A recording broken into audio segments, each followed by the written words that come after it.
My life between the lines എന്ന് പറയുന്ന സെഗ്മെൻറ്റിൽ എത്രാമത്തെയോ episode അതിലോട്ട് സ്വാഗതം. ഓക്കെ, 5ാമത്തെ ആയിരിക്കും. അപ്പോൾ എനിക്കൊരു ഡിപ്രഷൻ സ്റ്റേജ് ഉണ്ടായിരുന്നു ഒരു 3 years മുന്നേ. പേഴ്സണലി കുറച്ച് പ്രശ്നം വന്നപ്പോൾ ഞാൻ ഡിപ്രഷനിലോട്ട് പോയി. അപ്പോൾ ഈ ഡിപ്രഷനിലോട്ട് പോയ സമയത്ത് എന്നെ ഹെൽപ്പ് ചെയ്ത കുറച്ച് ഫ്രണ്ട്സ് ഉണ്ട്. പലരും പല രീതിയിൽ നമ്മളെ ഹെൽപ്പ് ചെയ്യണേ. ചിലർ ഹെൽപ്പ് ചെയ്തിട്ടില്ല, ചിലർക്ക് അറിയില്ല എങ്ങനെയാണ് ഡിപ്രഷൻ വന്ന ആൾക്കാരെ ഡീൽ ചെയ്യേണ്ടത്, അല്ലെങ്കിൽ അങ്ങനെ സിറ്റുവേഷൻ വരുമ്പോൾ എങ്ങനെ ഡീൽ ചെയ്യണമെന്ന് അറിയാത്തതുകൊണ്ടായിരിക്കാം. അല്ലാതെ അവർക്കൊന്നും നമ്മുടെ സ്നേഹമില്ല എന്നിട്ടല്ല. ഞാൻ മനസ്സിലാക്കിയത് അങ്ങനെ. ഞാൻ കണ്ണാടി വെച്ചിട്ട് പറയാം. ഈ ഡിപ്രഷൻ സ്റ്റേജിൽ ഈ ഫ്രണ്ട്സുകാർക്ക് നമുക്ക് എങ്ങനെ ഹാൻഡിൽ ചെയ്യണമെന്ന് അറിയില്ല. ഇപ്പോൾ പലരും പല രീതിയിൽ അവർക്കറിയാവുന്ന രീതിയിലൊക്കെ ഹാൻഡിൽ ചെയ്യും. അപ്പോൾ എനിക്ക് ആ സമയത്ത് എന്നെ ഹെൽപ്പ് ചെയ്തിട്ടുള്ള കുറേ ഫ്രണ്ട്സ് ഉണ്ട്. അതിൽ ഈ 2 പേര്, ഒന്ന് രഞ്ജിത്ത് പറഞ്ഞിട്ടൊരു ഫ്രണ്ടുണ്ട്. അവൻ്റെ അടുത്ത് എനിക്ക് പോകാൻ പറ്റുമായിരുന്നു. കാര്യം എൻ്റെ വീടിൽ നിന്ന് ഒരു 30 കിലോമീറ്ററാണ് അപ്പുറം. എല്ലാ ദിവസവും അവൻ്റെ അടുത്ത് പോകും. അത് ഞാൻ വേറൊരു കഥയിൽ പറയാം, അത് കുറേ ഉണ്ട് പറയാൻ. രണ്ടാമത്തെ ആളാണ് വിനായകൻ. നമ്മളെല്ലാവരും ഒരുമിച്ച് പഠിച്ചതാണ്. അപ്പോൾ ഈ വിനായകൻ എന്ന് പറഞ്ഞാൽ ഇപ്പം അസോസിയേറ്റ് ഡയറക്ടറായിട്ട് വർക്ക് ചെയ്യണം.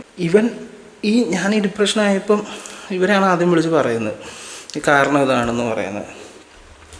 അപ്പോൾ തന്നെ ഇവൻ അടുത്ത ദിവസം എൻ്റെ അടുത്തോട്ട് വന്നു. അവൻ എവിടെ നിന്നാണ് വന്നതെന്ന് എനിക്കറിയില്ല.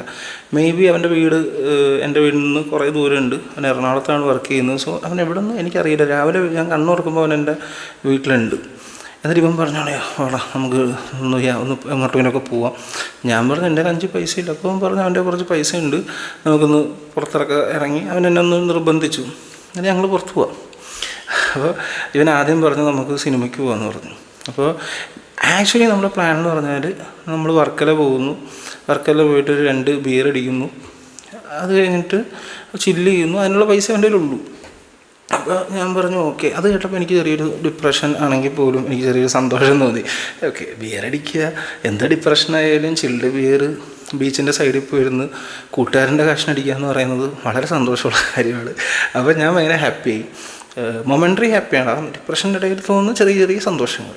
അങ്ങനെ ഞങ്ങൾ ഓക്കെ. പക്ഷെ ഒരു പ്രശ്നമുണ്ട്. ഈ കൊട്ട വെയിലത്ത് എന്നെയും, അവൻ്റെ ഒരു ബുള്ളറ്റ് ഉണ്ട്, എന്നെയും ചുമന്ന് പോവാൻ വയ്യ, വണ്ടി ഓടിക്കാൻ അവന് വയ്യ. അപ്പോൾ അവനൊരു ആശയം പറഞ്ഞു നമുക്കൊരു സിനിമയ്ക്ക് പോവാം. ഒരു സിനിമ പേര് പറയുന്നില്ല, ആളില്ലാത്തതുകൊണ്ട് ഒരു വലിയ സൂപ്പർ സ്റ്റാറല്ല, ഒരു വലിയ സ്റ്റാറിൻ്റെ, ഒരു കംബാക്ക് സ്റ്റാറിൻ്റെ സിനിമയാണ്. എന്നാൽ പുള്ളി എത്രാമത്തെയോ കംബാക്ക് നടത്തിയ സിനിമയാണെന്ന്. അത് റിലീസായി, പക്ഷേ കാണാൻ ആളില്ലാത്തതുകൊണ്ട് ഷോ ഇല്ല. അപ്പം ഞങ്ങൾ നിരാശപ്പെട്ടു. അന്ന് എനിക്കൊരു പ്രത്യേകത ഉണ്ട്. ഞാൻ നടക്കുമ്പോൾ ഈ കുളങ്കര കളിക്കില്ലേ പിള്ളേർ, അതുപോലെ ഞാൻ ഈ റോട്ടിലോട്ട് കുളം എന്ന് പറഞ്ഞ് ചാടും, കര എന്ന് പറഞ്ഞ് ഇപ്പുറത്ത് ചാടും. ഇവൻ വലിച്ചെന്നെ ഇപ്പുറത്തിടും. നൂല് പൊട്ടിയ പട്ടം പോലെ ഞാനിങ്ങനെ പറന്ന് കിടക്കുകയാണ്.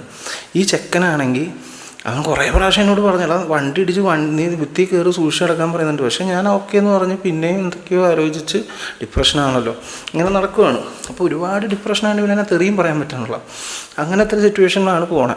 അങ്ങനെ ഞാൻ മുന്നോട്ട് പോകുന്ന സമയത്ത് പെട്ടെന്നൊരു പഴയ ഒമിനിയില്ലേ, ഈ കണ്ട വില്ലന്മാരൊക്കെ ഓടിക്കണ പോലത്തൊരു വണ്ടി ഇത് എന്നെ വന്ന് സൈഡ് വന്നൊരു ഒറ്റയിടി. എൻ്റെ മിസ്റ്റേക്കാണ്. ഞാൻ റോട്ടിൻ്റെ ഒരു സൈഡിൽ കൂടെ കയറിയാണ് നടക്കുന്നത്. അപ്പോൾ എന്നെ ഇടിച്ച് വണ്ടി കുറച്ച് കഴിഞ്ഞപ്പോൾ നിർത്തി. അത് കുറച്ചും കൂടെ മുന്നോട്ട് പോയപ്പോൾ നിർത്തി. ആക്ച്വലി ഇവർ സ്പീഡ് ബ്രേക്ക് ഇട്ടിട്ടുണ്ടാവും, പക്ഷേ വണ്ടി പഴയതായതുകൊണ്ട് ഒരു വൃത്തികെട്ട ഒച്ചയൊക്കെ ഉണ്ടാക്കിയിട്ട് കുറച്ച് ഫ്രണ്ടിൽ പോയി നിർത്തി.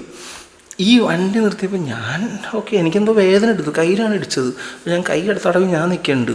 ഈ സമയത്ത് വിനായകൻ ഇത് കണ്ടു. വിനായകൻ കണ്ടപ്പോൾ അവൻ പേടിയായിപ്പോയി. കാര്യം ആ വണ്ടി കണ്ട ഫസ്റ്റ് തോന്നണത് പഴയ വില്ലന്മാർ, പണ്ടത്തെ ബാബു ആൻ്റണിയുടെ എതിരെ നിൽക്കുന്ന വില്ലന്മാരൊക്കെ ഇല്ലേ, മുടിയൊക്കെ വളർത്തി ദ കിങ് സിനിമയിലൊക്കെ ഉണ്ടാകുന്ന വില്ലനില്ലേ, പല്ലിലൊക്കെ മഞ്ഞയൊക്കെ അടിച്ചിട്ട്. എന്നെ വണ്ടി ഇടിച്ചിട്ട് ഈ ഗ്ലാസ് ഇങ്ങനെ ടിക്കെന്ന് പറഞ്ഞ് ഇങ്ങനെ ഇളകി പോണത് നമ്മൾ കണ്ടു. അപ്പോൾ ഇവൻ്റെ വിചാരം എന്ന് പറഞ്ഞാൽ ആകെ എൻ്റെ ഒരു 12,000 രൂപയുള്ളൂ. അത് എൻ്റെ ഡിപ്രഷൻ മാറ്റാൻ വേണ്ടിയിട്ട് ഞങ്ങൾ വെള്ളം അടിക്കാൻ വെച്ചേക്കണതാണ്. അതെടുത്ത് കൊടുത്താൽ പിന്നെ വെള്ളം അടിയില്ല. ഈ ബിയർ അടിക്കാന്നുള്ളൊരു ഒറ്റ കാര്യത്തിലാണ് ഞാൻ കുറച്ച് ചിരിച്ചത്. അപ്പോൾ ഇവനെല്ലാം കൂടെ കണ്ടിട്ട് ഇനിയിപ്പോൾ എന്ത് ചെയ്യുന്ന ആലോചിച്ചിട്ട് ഇവനാകെ ടെൻഷനായി പോയി. അപ്പോൾ വണ്ടി അവൻ നിർത്തി. അപ്പോൾ അവനിങ്ങനെ പേടിക്കുകയാണ്. വണ്ടിയിൽ നിന്ന് ഇപ്പം മാരകമായ 2 പേര് വന്ന് കാശ് പിടിച്ച് പോകുന്നൊക്കെ പറഞ്ഞിട്ട് ഇവനിങ്ങനെ പേടിച്ച് ആ ഒരു മൊമെൻറ്റ് നിൽക്കുക. അപ്പം മാത്രം ഞാനിതൊന്നും മൈൻഡ് ചെയ്യുന്നില്ല. എന്നെ വണ്ടി ഇടിച്ച് ചത്തില്ലല്ലോ ഈശ്വര എന്നാണ് ഞാൻ ചിന്തിക്കണം. കാര്യം എന്നെ സംബന്ധിച്ച് അപ്പം ചത്താൽ ഞാൻ ഹാപ്പിയാണ്.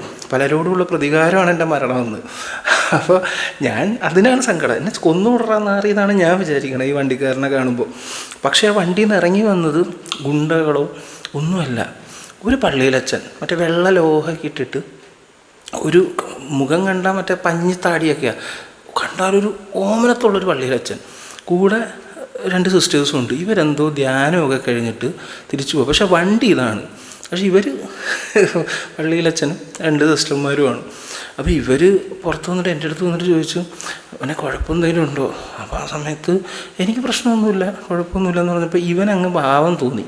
ഇവൻ ആകശേ നമ്മുടെ ഭാഷ തെറ്റി, ഇവൻ റോട്ടിൽ കയറി നടന്നിട്ടല്ലേ ആ വണ്ടി കയറി ഇടിച്ചത്, എന്തുകൊണ്ടാണല്ലോ അവരുടെ ഗ്ലാസ് ഇളകിപ്പോയെന്ന് പറഞ്ഞിട്ട് ഇവൻ ചെന്ന് ഈ ഗ്ലാസ് അവരെ സന്തോഷിപ്പിക്കാനാണോ എന്തിനാണോ എന്നറിയില്ല, ഈ സാധനം ചെന്ന് തിരിച്ചൊട്ടിക്കാൻ നോക്കിയിട്ട് ഇതുമല്ലോ ഇട്ടു. ഈ സാധനം അതുപോലെ തന്നെ ആദ്യം ഒരു ചെറിയൊരു ഒന്ന് ഇളകി നിൽക്കണുള്ളൂ, ഈ പല്ല കടണ പോലെ. ഇവൻ ചെന്ന് ഒട്ടിക്കാൻ നോക്കി, ഇതെല്ലാം ആടി ഒരൊറ്റ വള്ളിയിൽ കിടന്ന് ഇങ്ങനെ ആടാൻ തുടങ്ങി.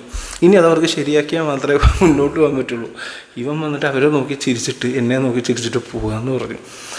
എൻ്റെ പൊന്നു വിനു, എന്താ ഉദ്ദേശിച്ചത്? നീ അതെങ്ങനെ ഒട്ടിക്കാനായിരുന്നു? നീ തുപ്പലും എല്ലാം തേച്ചാണ് ഒട്ടിക്കാൻ നോക്കിയത്. ശരിയെന്നാ.